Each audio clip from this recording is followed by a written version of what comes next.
પહેલા અમે અક્ષયગઢ મુકામે 21 દીકરીઓના સમૂહ લગ્ન કર્યા હતા. સર્વ જ્ઞાતિ કોઈ પણ જ્ઞાતિના ભેદ વિના દરેક સમાજની દીકરીઓને લગ્ન કર્યા હતા. અક્ષયગઢ આ અમારા બીજા સમૂહ લગ્ન છે જે અત્યારે ગોપી ગૌ સેવા ચેરિટેબલ ટ્રસ્ટ દ્વારા કેશોદની અંદર 11 જે નવદંપતીઓ છે તેમના સમૂહ લગ્નનું એક આયોજન છે તે કરવામાં આવી રહ્યું છે.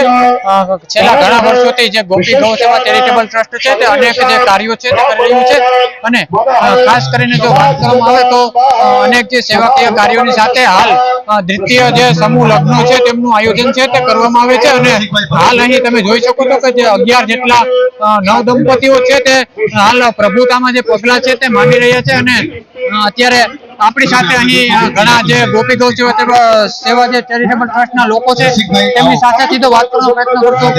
શું કહેશો આજે સમૂહ લગ્ન? અમારો છેલ્લા 25 વર્ષથી ગૌ સેવા માટેનું ગ્રુપ હતું. એમ પછી ગ્રુપની સંખ્યા મોટી થતી ગઈ.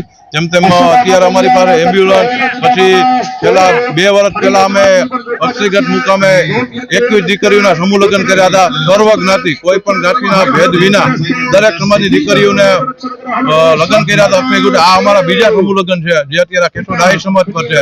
તેમાં મોટી સંખ્યામાં દીકરીઓ અને વરપક્ષ હાજર છે અને અત્યારે તમે જોઈ શકો છો આ માહોલ. અમારા લાડકભાઈ દીકરી તરીકે બધાને અમારે પોતાની બેનું હોય એ રીતે અમે બધાને પરણાવીએ છીએ અને એનો અમને આનંદ છે.